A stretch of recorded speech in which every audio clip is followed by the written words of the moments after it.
მოგესალმებით, ვესალმებით ჩვენს მაყურებელს. ჩვენ ვფიქრობთ, რომ პირველი ანაკლია უნდა აშენდეს რუსულ-ჩინური კაპიტალის გარეშე, მეორე ანაკლია უნდა გამოცხადდეს ეროვნულ სტრატეგიულ პროექტად და ეს უნდა იყოს აღქმული ძალიან მკაფიოდ თქმული საქართველოს მიერ, საქართველოს სახელმწიფოს მიერ, რომ ეს არის იმ მასშტაბის ეროვნული პროექტი, როგორც იყო ბაქო ჯეიჰანი ერთ დროს, რომელმაც საქართველოს თვისებრივად სხვა ეპოქაში გადაიყვანა, სხვა რელსებზე გადაიყვანა.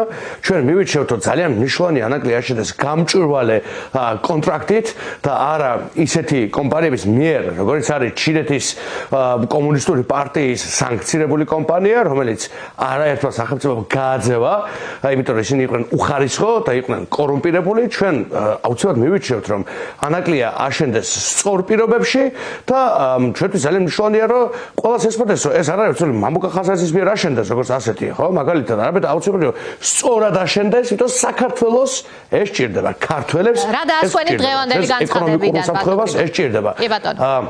კვაბახიძის დღევანდელი განცხადება. ჩემი დასკვნა ანაკლიაზე ძალიან ჩვენ ვუყურებთ კიდევ ერთ შულერულ მცდელობას, აი ეს დავასკვენი, ეს ახალი არ არის, ეს წლების სულ ამას ვუყურებთ. აი ძალიან მარტივად, ხო? ჩემი დასკვნაზე უფრო მნიშვნელოვანი მგონია, ალბათ სოფო, ფაქტები რას ამბობს, ხო? 6 წლის წინ პირველი გემები უნდა შესულიყო, ხო? პირველი გემები უნდა შესულიყო 6 წლის წინ უკვე პორტში. პირველი ხალხი უნდა დასაქმებულიყო და ჯამში 10,000 ადამიანი ანაკლის ხვაწყლოვან პორტში და მის მიმდებარე ქალაქში, ხო? ან სამეგრელოში აფხაზეთიდან რო ჩანს ისეთ ადგილას, აი ამაზე თვალსაჩინო რა უნდა იყოს, ხო? უნდა დასაქმებულიყო 10,000 ქართველი, უნდა შექმნილიყო სერვისები, უნდა დაგებულიყო ახალი გზები, უნდა ყოფილიყო ახალი რკინიგზა, ახალი და მეტი ბიზნესები, ეს ბიზნესები დაასაქმებდნენ სერვისებს, ანუ კოლოსალური ახალი ტალღა, ახალი სიცოცხლე უნდა შექმნილიყო. და რა არის დღეს? დღეს არის შულერი კობახიძის და მისი ასეთივე შულერი მინისტრთა კაბინეტის რაღაცა მაკეტები, გენგეგმები, ვითომ რაღაც შეამცირეს ბიუჯეტში და ვითომ ეხლა უფრო ეფექტად აკეთებენ. ანუ წარმოვიდგინეთ რა დონის აფერიზმთან გვაქვს შეხება, რომ ამდენი წლის განმავლობაში არაფერი თითითიძე არ დაუდიათ. ისიც კი გაფუჭდა, რაც იქ კონსორციუმმა გააკეთა, ხო? იმიტომ იქ იყო უკვე სამუშაოები გაწეული და 10 მილიონი დოლარი იყო უკვე ინვესტირებული და უკვე ჩადებული, რომელიც ექსპროპრიაციაც მოხდა, ანუ წართმევა მოხდა. მათ შორის ამერიკული ბიზნესებისთვის, ხო? იმიტომ იქ ამერიკელების ფულიც იდო, ამერიკელებს წაართვეს ფული, ყველა სხვა წაართვეს კაპიტალი, რომელიც იყო ინვესტირებული, ექსპროპრიაცია, ბოლშევიკური ფენომენია, ხო? სხვას წაართვევ რაღაცას და სანაცვლოდ არაფერს არ აძლევ და რაღაცა ყალთაბანდურ რიტორიკაში გადაყავს მთელი ამბავი და ისიც კი, რაც იყო გაკეთებული უკვე ისიც კი მომსპარია, არათუ თვითონ არაფერი დაუმატებიათ და კარგი ხო ამბობენ სრულ სისულელეს, რომ ვითომ კონსორციუმმა ვერ გააკეთა რაღაცა, ეს გადავდოთ, ეს არის ბოდვა და გადავდოთ. მაგრამ თვითონ რა გააკეთეს ამდენი წლის განმავლობაში? თვითონ რატომ არაფერი არ გააკეთეს? გარდა იმისა, რომ სანახევროდ ვითომ შემოიყვანეს და ისიც ვერ შემოიყვანეს კორუმპირებული ჩინური სახელმწიფო კომპანია, რომელიც მიმეორო გაგდებული ყავს აფრიკის სახელმწიფოებსაც კი. აი აფრიკის სახელმწიფოება რო არ იკადრეს, აი კორუფციის გამო, იმ ხარისხობის გამო, იმ ყალთაბანდობის გამო, ამათმა ვითომ შემოიყვანეს და ისიც ვერ შემოიყვანეს. აი ქოცი რა უნიკალური ფენომენია, ხო? ის კორუმპირებულიც და გაუბედურებულიც ქოცურად სანახევროდ ყავს. ვითომ შემოყვანილი და მაინც ვერ ყავს შემოყვანილი. ანუ ეფექტი და შედეგი რა არის? ვინ წააგო საქართველოს? ქართულმა მოქალაქეებმა, ჩვენმა ეკონომიკამ, ჩვენმა ენერგეტიკულმა უსაფრთხოებამ, ჩვენმა ეროვნულმა უსაფრთხოებამ, მათ შორის ანაკლია არ არის, ხო? მარტო კომერციული ან ფინანსური ტიპის პროექტი. ეს არის გეოპოლიტიკური პროექტი. უდიდესი მასშტაბის და ამისთანა დეპარტამენტის წარმომადგენლის ვიზიტი, რომელიც ანაკლიაში ჩავიდა, კიდევ ერთხელ გაუსვა ღიად ხაზი ამერიკის შეერთებული შტატების სტრატეგიულ ინტერესს შავ ზღვაზე ღრმაწლოვან პორტთან დაკავშირებით. ამ ნაწილში არ დაახანა და ორი კვირაც არ არის გასული, რომ ეს განცხადება მოვისმინეთ, წინადადება, რომ გაგრძელდება ყველაფერი. თურმე ასეთი მარტივი ყოფილა, ამ თანხმედრაზე რას გვეტყვით და რამდენად არის ეს დაკავშირებული პროპაგანდის კამპანიაზე, რომ ჩვენ ახლა ამერიკის შეერთებული შტატებთან გადავტვირთავთ. ხო, პირველ რიგში მინდა ყველა შევახსოვოთ კიდევ ერთხელ, რომ ტრამპის პირველ ადმინისტრაციაში, როდესაც სახელმწიფო მდივანი იყო პომპეო, მაიკ პომპეო, პომპეომ საკუთარი პირით თქვა, რომ ანაკლია არის მნიშვნელოვანი პროექტი და ეს პროექტი უნდა აშენდეს. ეს არის ძალიან კრიტიკული როლის მატარებელი საქართველოს, როგორც შუა დერეფნის ფუნქციის და რეალობის ამაღლების თვალსაზრისით. რუსეთი და ჩინეთი.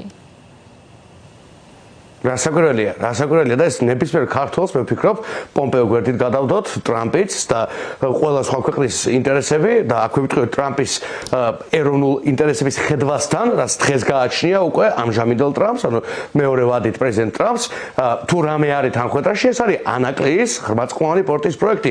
არაფერი სხვა ამაზე უფრო დიდი, ამაზე უფრო მნიშვნელოვანი საქართველოს დღეს არ აქვს შესათავაზებელი არც ტრამპისთვის და საერთოდ არც გარე სამყაროსთვის.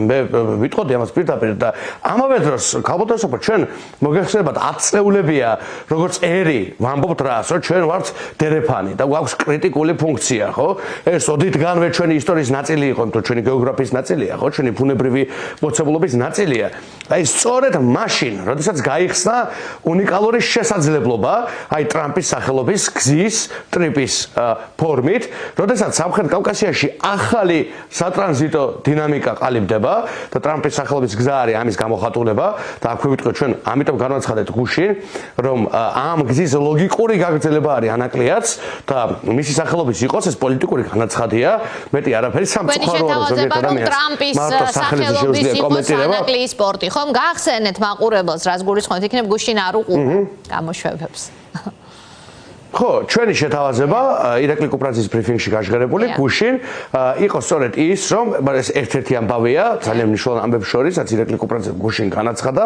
პარტიის სახელით, ერთ-ერთი შეთავაზება იყო ის, რომ ნახეთ, რახან ანაკლის სპორტი არის, ეს უკვე მოცემულობა სამხრეთ კავკასიაში არსებული ტრამპის სახელობის მშვიდობის და კეთილდღეობის გზის აი ამ ჯაჭვის ნაწილი, მისი დასავლეთ როგორ ვთქვათ, დასავლეთ ელემენტი ხო, ამ გზის დასავლეთი სარტყელია ხო, დასავლეთი საზღვარია ხო, ამ გზისა. ისე კი კარიბჭე დასავლეთსა და აღმოსავლეთს შორის. ანუ ყველანაირი ლოგიკა არსებობს, თქვათ, რომ ეს პორტი მათ შორის იყოს დიახაც ტრამპის სახელობის.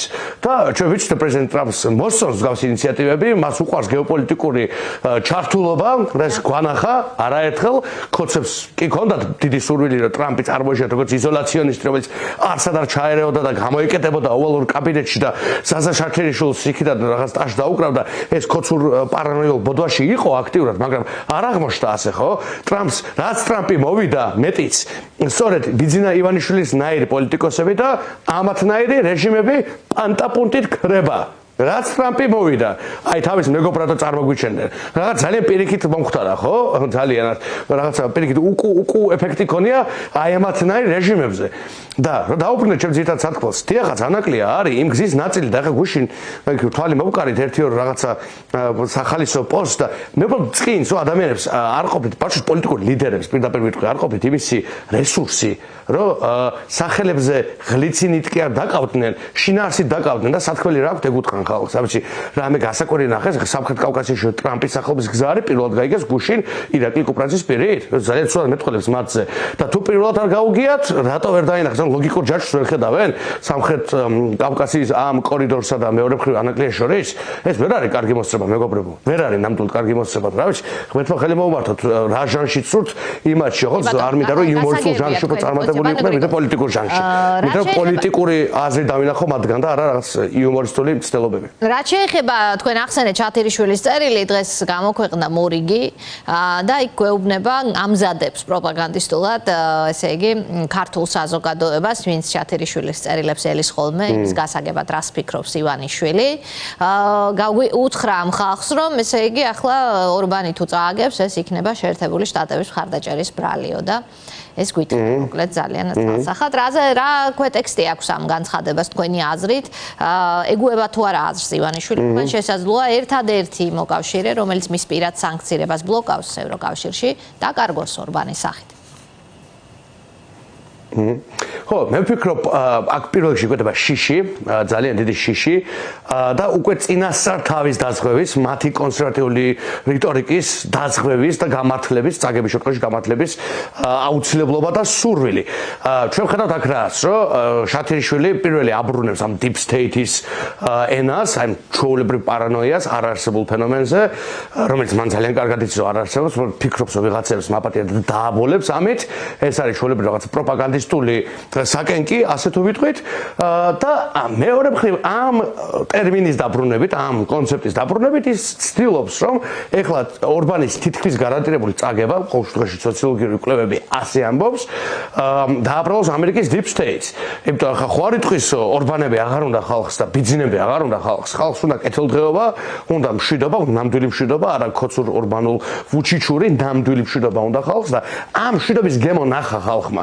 აი ამაშია საქმე და ტრამპმა ითამაშა ძალიან მაგარი როლი აქ უნდა ვთქვათ იმ მშვიდობაში, რაც რეგიონში დადგა 40 წლიანი კონფლიქტი გადაიჭრა ჩვენგან რამდენიმე საათის მოშორებით და ქართულმა ხალხმა მათ შორის ისე როგორც ყველა ხალხმა ნახა რომ რეალური მშვიდობა არსებობს.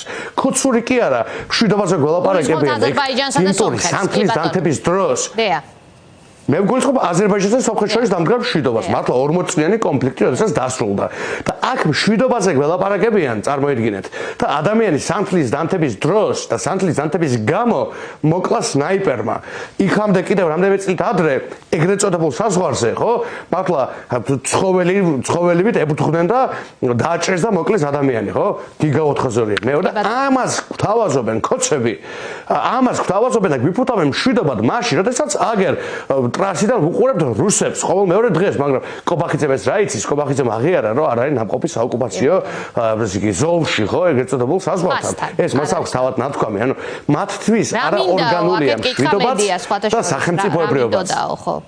კი ბატონო, ვარნო გრიგოლ, სულ მოკლედ მინდა ვიკითხო. კომენტარი ზედმეტია. დიახ, საბოლოო ჯამში აი ეს განაცხადი ანაკლის სპორტთან დაკავშირებით თქვენთვის არ არის სარწმუნო, არაკომპეტენტურია და გაფიქრებინებთ, რომ ეს დროის მოგების საკითხია თუ ამ ასე ვთქვათ ვითარებაში რაღაცნაირად ამერიკელებთან დიალოგის ნაწილში ის ვაჭრობს ამით. რამდენად თავისუფალია გადაწყვეტილების მიღებაში ივანიშვილი შავ ზღვაზე პორტია ამერიკელების პორტში ამერიკელებს ესაქმებათ თუ არა მოკლედ რამე როგორც თვითონ ამბობს.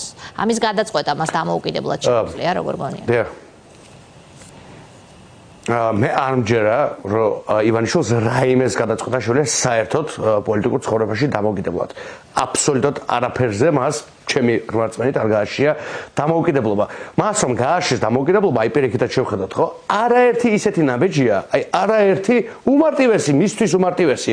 ქვეყნისთვის კარგი კი არა, ამას ივანიშვილს როგორ მოთხოვ კაცი, მას ვერც დამართა ჩვენს ქვეყანას, ხო? აბსოლუტურად მოსპოდა, იავარქნა, დააჩოქა, გააღარიბა, გააღატაკა და რა შავზე თეთრ სუფთქიცებს, თეთრზე შავს, დასცინის და მართლა უნდა რომ სუპის და პროპაგანდის ამარა დატოვოს ქართველი ხალხი, იმიტომ საბოლოო ჯამში მისი მიზანი რა არის? საქართველოს ქართველების გარეშე. ეს არის აი რაღაცა ის დიქტუმი, ეს მოწოდება, მოტო, რომლითაც მე მწამს შეფასდება ივანიშვილის ეს დამთავრდება, ხო, მისი ადმინისტრაცია, ხო, რომ მისი მიზანი იყო ისტორიულად საქართველოს ქართველების გარეშე ამას აღწევს. შევხედოთ დემოგრაფიაში, შევხედოთ შობადობის მაჩვენებელს, შევხედოთ ეკონომიკურ მაჩვენებლებს, ესე თუ გაგრძელდა 15 წელში უბრალოდ აღარ იარსებებს არც მუშახელი და არც საკმარის ენერგიაზე მყოფი ადამიანი იმისთვის რომ რაიმე აქ გააკეთოს. ან საქართველო აღარ იარსებებს. ეს იქნება ინერტული ნაცისფერის ზონა, რომელიც იქნება ჩაფლული ჭაობში, კლეპტოკრატიაში, უპერსპექტივა ევროკავშირი იქნება დამთავრებული ამბავი, ნატო ხო საერთოდ დამთავრებული და ეს დავრჩებით ტრანზიტის გზა გაივლის სხვაგან, ვინმე თუ ფიქრობს რომ ჩვენ გარეშე მაინც ვერ გავლენ ფონსო, იყო ესეთი აზრიც ხო, ადრე თქო მათ შორის ქოცური აზრი, მაგრამ არა მარტო, რომ ჩვენ ეს გვაქვს და ისე ეს ყოველთვის გვექნება. შესაძლებელი ხდება ალტერნატივის დამყარების შემდგომ, კი ბატონო. აი ამ წამს, დიახ. იმიტომ აი ხა ჩვენ როცა საუბრობთ აი ამ მომენტში, იქ უკვე მუშაობენ ტრაქტორები და პაშებენ ახალ გზებს და რკინიგზებს. ძალიან დიდი ფულია ჩადებული, იმიტომ რომ ამ მართლა მანქურთებისგან განსხვავებით, რომელაც ამ ერის ღალატის გარდა არაფერი არ აკეთეს, იქ ალიევია, რომელიც საკუთარ სახელმწიფო ინტერესებს ძალიან მაგრად იცავს, იქ ფაშინიანია, რომელიც რა ვიცი, ყოველ მეორე დღეს რაღაც ახალ ფანტასტიკურ, ესე იგი Nvidia შეყავს, წარმოიდგინეთ, ხო? მილიარდ ნახევრიანი ბიუჯეტი რო აქვს ეგეთი ესე იგი კომპანია, რომელიც ერევნიდან არცთვის შორს ააშენებს ახალ ქალაქს. წარმოიდგინეთ და ახალ სამუშაო ადგილებს შექმნის. და ამბობს, რომ $9 მილიონ ღირებული კონტრაქტი, თავდაცვის კონტრაქტი მოუტანა სომხებს და იმავე კვირაში კობახიძე გამოვიდა და 257 ფირა გავყიდეო, ხო? ეს კლასიკური შედარების მაგალითი, რომელსაც ყოველთვის ვიხსენებ კონტრასტისთვის და აი ეს არის ობიექტური, როგორ ვთქვათ, სურათი, რომელშიც ივანიშვილი ეხლა ხედავს, რომ რეალურად აქვს გარკვეული ტიპის დინამიკის შანსი და უნდა რომ დატესტოს წყლები, რასაც ქვია. მაგრამ მას და ამით დავასრულებ, მას მოუწევს კონკრეტული ზომების მიღება და კონკრეტული ნაბიჯების გადადგმა იმისთვის, რომ დაასტაბილოს ამერიკასთან ურთიერთობები. ქოცურ ფასად ეს არ გამოვა.